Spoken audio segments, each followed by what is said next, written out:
Good evening to you, Professor Jen here with a very special guest. I just want to first thank RIT Captioning Services for all the work that they do for us, as I could never do this on my own. And I want to thank a very special guest that I have with me this evening, and that would be Melanie Blow. And she's here with us this evening to do a lecture cast. She's coming from two particular venues. One is Stop Abuse Campaign. I'll repeat it for the captionist. Stop Abuse Campaign. She'll talk a little bit about that tonight. And the other aspect that she'll be discussing with us is the art event that she has. And what is that called? It's called Speak Out Rochester. Thank you very much. Speak Out Rochester. So we're going to discuss these two events as they relate to our courses in Women in Crime and Seminar Sexual Violence, Prostitution and Vice, and Domestic Violence. You might say, well, Professor Jen, these are a lot of courses that this particular lecture cast covers, and I agree with you, it is. And the reason is Melanie's going to explain to us that her work covers very serious subject matter. So I do want to say to you prior to viewing this lecture cast that Melanie and I will be discussing some very serious policy and programmatic subjects. They could be a little on the upsetting side because we will be exploring some things that occur in people's lives.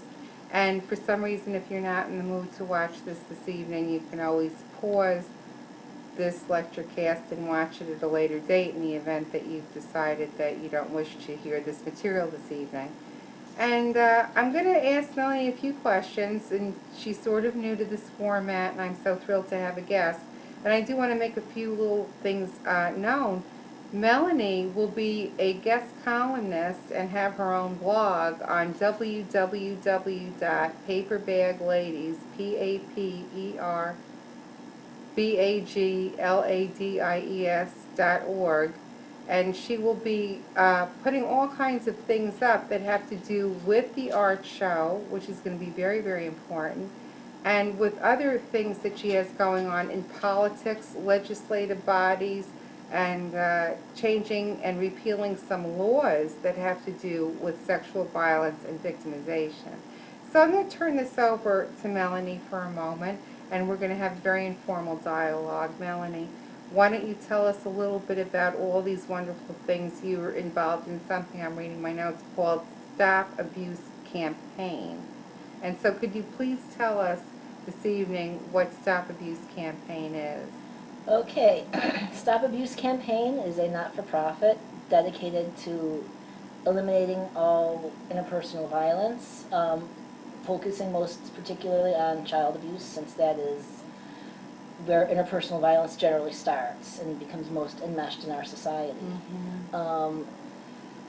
There's several different, there's the three pillars of, I'm trying to get my head right in this, three pillars of it are: every child deserves a safe home, every child deserves a safe school, and eliminate rape.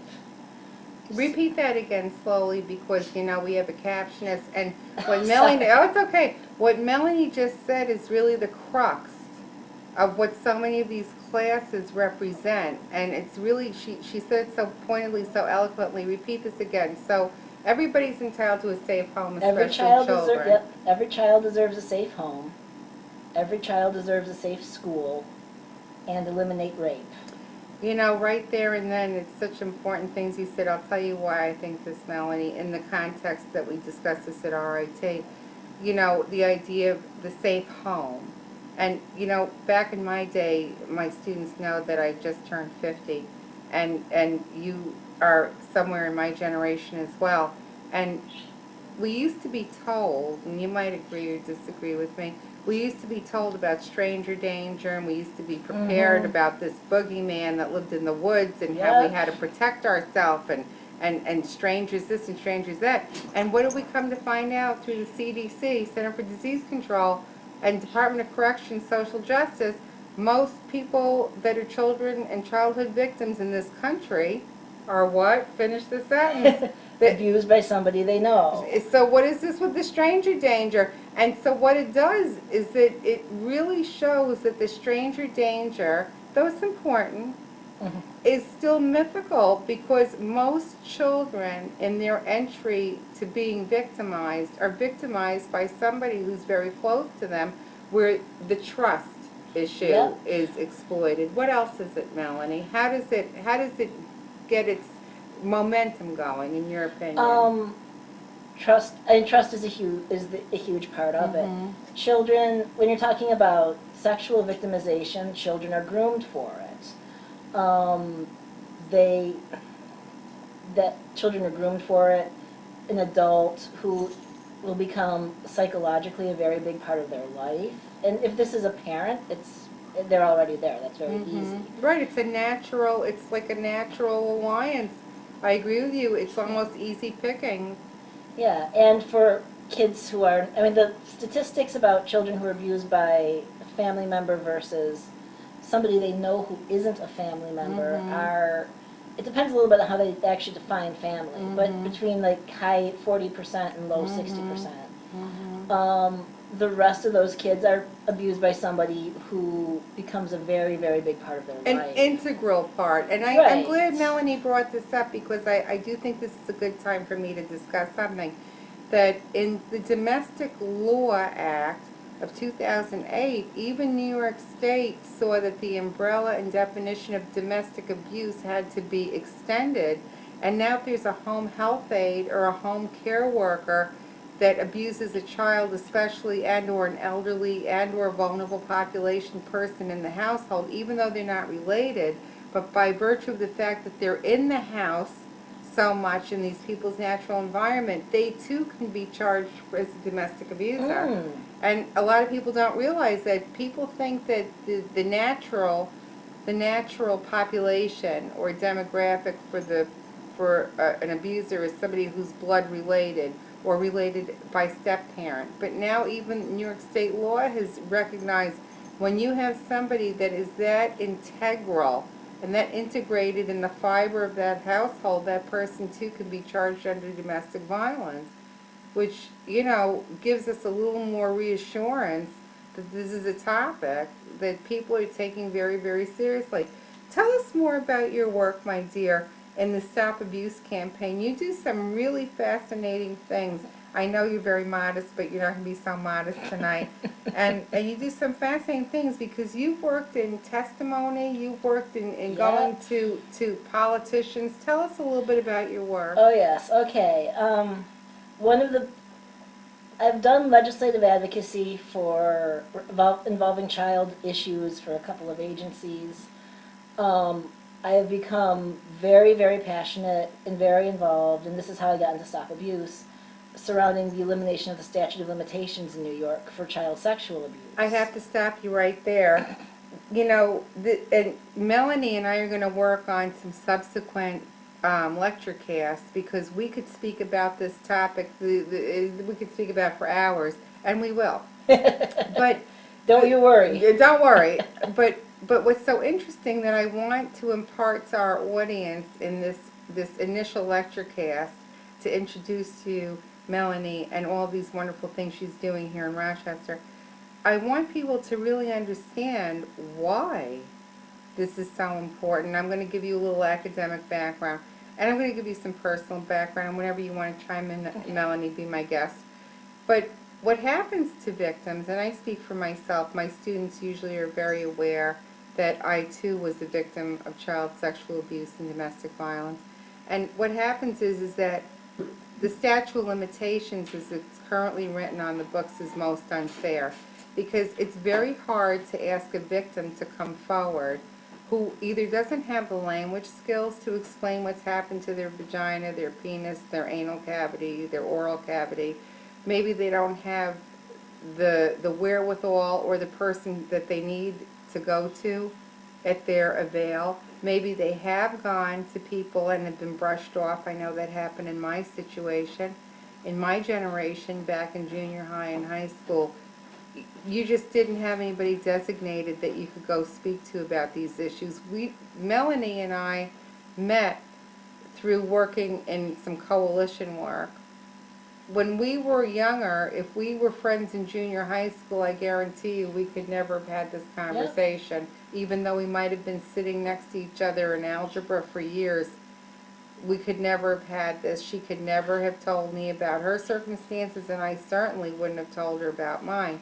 And here we are so many decades later, and we can speak about these things without feeling ashamed, without feeling embarrassed, and we can be vulnerable with one another and with you, because the statute of limitations creates a situation where the person is first of all traumatized. And when somebody is traumatized, that is not the best time for them to be able to explain what's happening to them. Let me provide an example.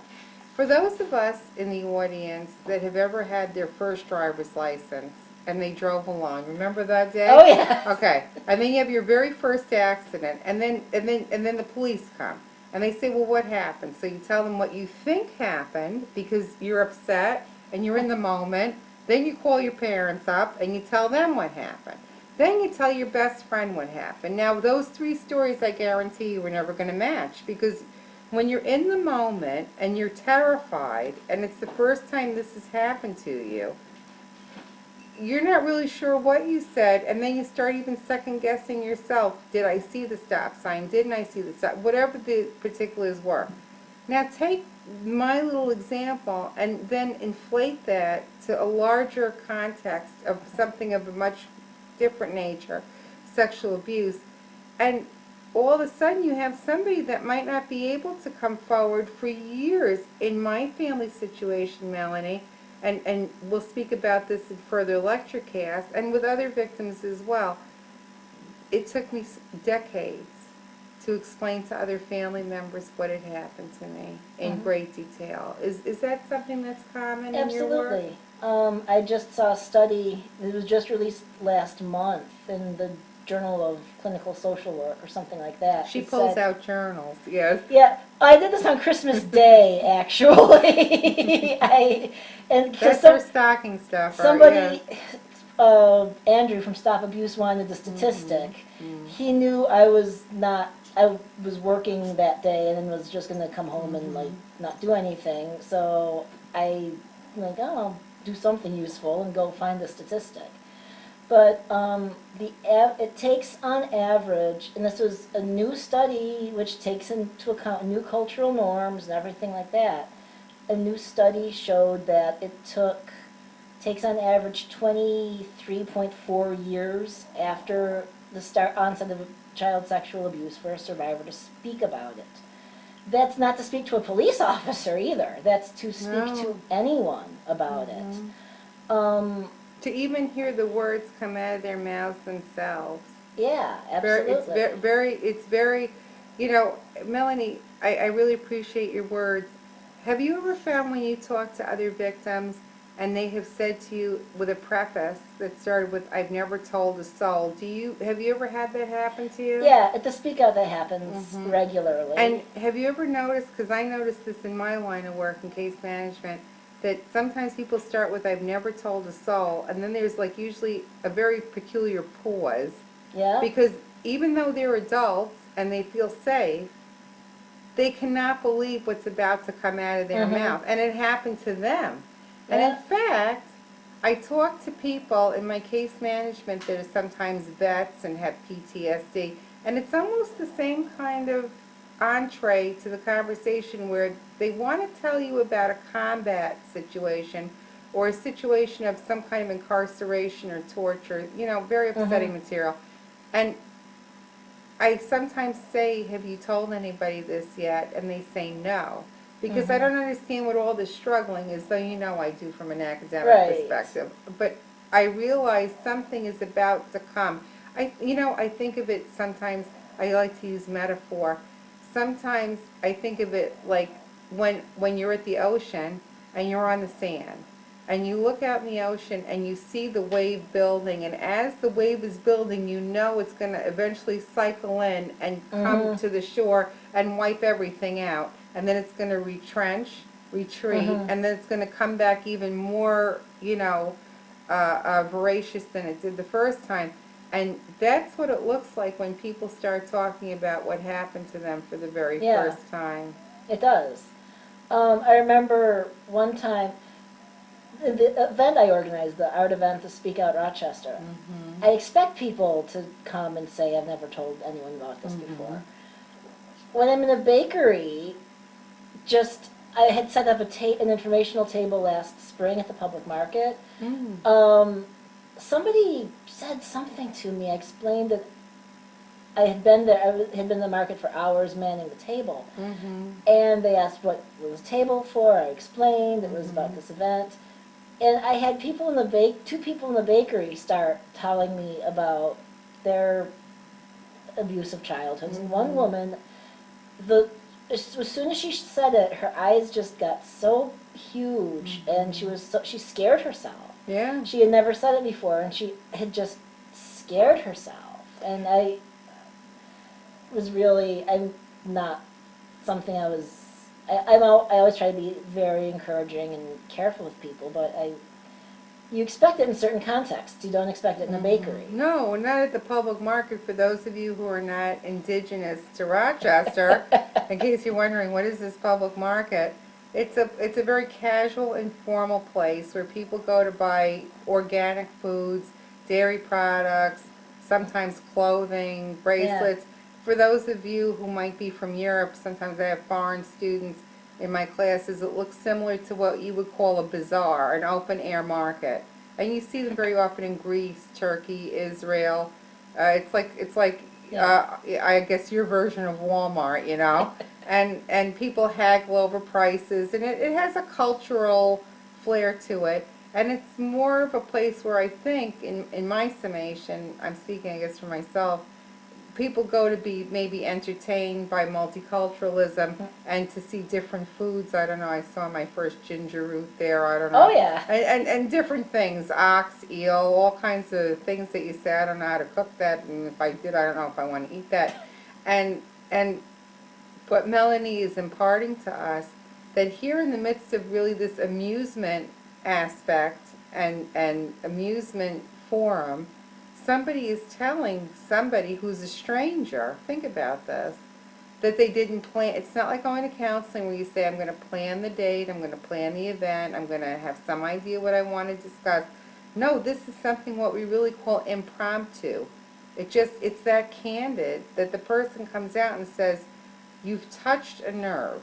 Now, and I say this, Melanie might agree, disagree, that sometimes touching a nerve in somebody is a good thing and sometimes it's not such a good thing. But like Melanie just said, to be supportive, however that's going to end, whether the person walks away feeling good about what they shared with you, the bottom line is we have to support the person wherever they're at. In other words, let's say if Melanie came to me, and I need to teach you this. We say in social work and casework, you have to meet the client where the client is at. You can't wish them to be someplace where you would like them to be. Sometimes clients and persons in criminal justice will tell you things that even you're not prepared to hear because they weren't prepared to tell it. So it's going to be as is. They're going to tell you things that, yes, you're going to be shocked. You're going to be as shocked hearing it as they are telling it. And to provide a supportive environment, even if you have to honestly say, I don't think this is the right venue, not because you did something wrong, but because I'm not prepared to hear this now. Or what you're about to tell me is so necessary and so sincere that we need to find a more appropriate venue where you can make your, I don't want to say coming out, though it does feel a little like having to come out of a darkness, of a shadow. What's your thoughts, Melanie, on allowing somebody to speak and then you being the person to say this might not be the time? Or do we let them speak and whatever comes of it comes of it? What's your thoughts? It's hard. Yeah, it is. I'm trying to think I'm trying to think of times when, and this happens, and especially because I'm aligned with Stop Abuse, I'm aligned with Prevent Child Abuse New York, I'm aligned with all these organizations in the community that people have something to do with abuse, and I'm fairly open about talking about being an abuse survivor myself. And between those two things, people think it's okay to tell you anything, anywhere, under any circumstances. And as long as I can give somebody my undivided attention, And I'm their o- dignity, their right, dignity, I'm right. I'm all right listening to it. When the toll booth operator is disclosing to me, and that honestly happened a couple of years ago, there's very little I can do. I did not prompt that. I did not try to prompt that. I really did not want that. And I mean, that was, I can't think of a worse situation to have somebody telling you about being abused. Because, While they're stamping your ticket on the throughway, yes, right. right, exactly. Because I know that if I give this person the time they want, I'm going to be backing traffic up from here to Cleveland. Please, from here to Poland, you know, what did Sarah Palin say? I'm not knocking Sarah Palin, so I don't want to get any nasty notes. But you know, what did she say? She could see Russia from her backyard. Yeah. I mean, thank God the throughway doesn't extend to Alaska. We'd have Russian people Right. sitting, you know, until they tell you the story about what happened 4 decades ago. I want you to talk to us more because we're at basically almost a half hour, and I don't like to bombard the students with too much. Tell us something about this marvelous art piece that you have called Speak Out Rochester. I did ask Melanie before our taping, is this also gay, lesbian, transgendered, friendly? And she told me yes, which is very important because in our traditional definitions, unfortunately, many agencies and many forums see this as a heterosexual issue. And it's not a heterosexual issue. This knows no boundaries. And it's important that everybody feel comfortable, and Melanie was very kind to share with me that it's open to everybody. Tell us about this art venue that we will be participating in. Okay, yeah. Speak Out Rochester is a day for survivors of any form of domestic violence, child Any abuse, age. or rape, of any, other than kids. I don't Right. want small kids. Teenagers are allowed, they make them sign a special waiver and whatnot. And I also want to talk to the kid personally in that case. But definitely anyone age 18 and above is invited to this event. It is a day for survivors to share their experiences through any form of creativity, be that graphic art, sculpture, painting. I will accept written stories if people want to, especially for people who cannot physically be here. And we also talk. This is in a very small auditorium at Hochstein Music School. And I will get on the stage. I tell a very brief story about myself that always makes people understand exactly what the event is going to be about, exactly what we're going to be talking about. And people talk, and there's always people there who have done this before a lot, people who have some pretty good speaking credentials. There are usually people there who've never talked about it before ever, and we want all of that. We want all of that. That sounds terrific. And also I want to make mention in my lecture cast, especially to all of my students and those of you on YouTube who will be watching, that as we get closer, Melanie will be blogging. She will be back as a guest speaker. And as we get closer, people who wish to go, it's open to everybody, especially, right, Yep. people that It's have been free. abused. It's free. It's certainly easy to get to because Hochstein, for those of you who do not know, isn't that off of East Avenue? Or It's off Chestnut, or sure, it's on, I'm trying to remember. Plymouth? Yeah, Plymouth, yeah. We're going to get a street, obviously. Yes. But yeah, It's right off of Lake. Right, It's very close right. to, yeah. Actually, very it's close to East. Bavona when you think Yeah, about it it. is. Yeah, it used to be known as the Center for Missing Children. So it's actually very accessible, whether you're driving. Is there parking there usually? It's surrounded by free parking on Free Saturdays. parking. Saturdays. Yeah, street parking lots. Yeah, very very easy. And do you have food for purchase? I know I'm donating some items that we discussed. I'm going to be donating to the event. some baked goods and all kinds of stuff. Do you usually have anything for sale to eat, or should people bring No, a we bag don't bring, lunch? we don't or- bring anything, we don't sell Mhm. food. Mhm.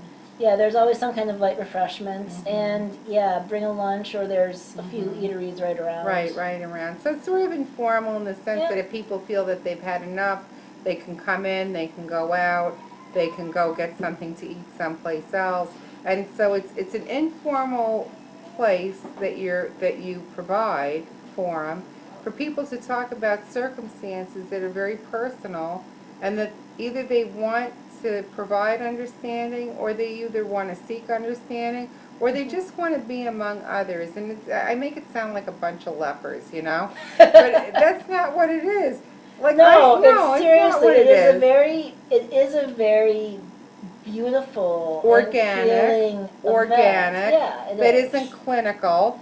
Right. It's really peer driven. Would you say Oh, it's peer absolutely, driven? absolutely. And I'm sorry, I didn't mean It to has interrupt always been, it started with another survivor friend of mine and myself, and she had done this before, she's from Ohio, she had done it before in Ohio. you. Midwesterners, they do everything Yeah, first. exactly. I don't know. And she Kidding, came kidding. here and she kind of taught me how Mhm. it has to be run. And so I've been doing this for so many years since then. And it is, it is a very, very powerful event. I wouldn't be doing this for as many years if it wasn't. Yeah, I really enjoy doing it. One final question for you before we break on this lecture cast, and more to follow, of course, in subsequent tapings.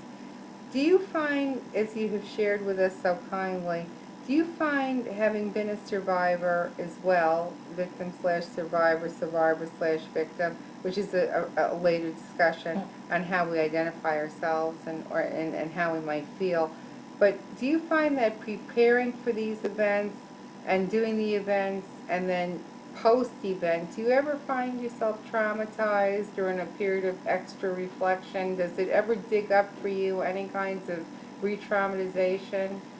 Sometimes a little bit, not too badly.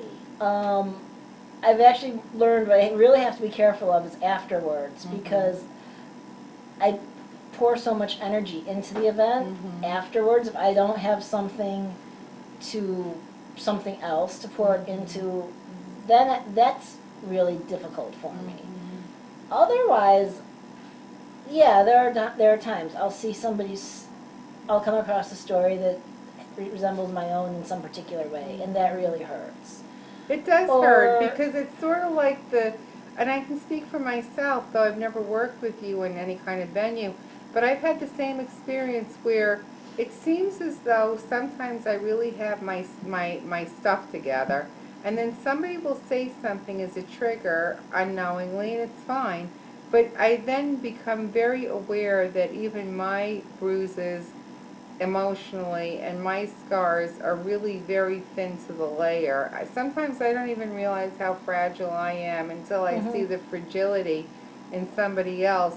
And they have like a saying that sometimes either what you really like in somebody else or what you really don't like in somebody else, it's not that you don't like it, it's because it's too familiar.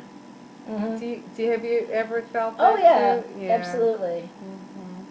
Melanie, it's been a true pleasure and a sincere honor to have you here with me tonight in our lecture cast for you to discuss these two things. Let's repeat it again so students out there can look this up. And of course, if you want to get a hold of Melanie, you can do so again, and I'll post it again in class, and she's able to answer questions, and you can get on her mailing list and some other relevant information that will be disseminated to you through this class, as well as the event dates that Melanie has, and really she's just so involved and integrated in politics to change the statute of limitations issue, because it really, I'll tell you, in my lifetime I never thought that this would even be a topic.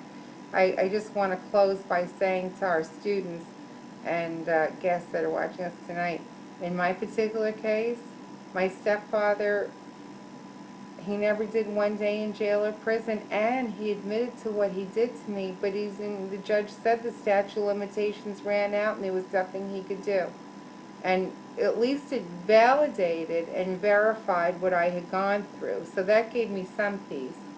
But quite frankly, the statute of limitations, if the law was rewritten, my stepfather should be doing somewhere from 7 to 15 years, and he also could have been charged with depraved indifference. So we'll speak more on that as we go forth. Melanie, I thank you again. Yeah, You're my really pleasure. a sweetheart. My pleasure. And thank you to the audience again. Thank you to the captionists for doing all of the hard work that we need you to do. And to my students, I wish you well. Always be well and stay safe. And good night to you.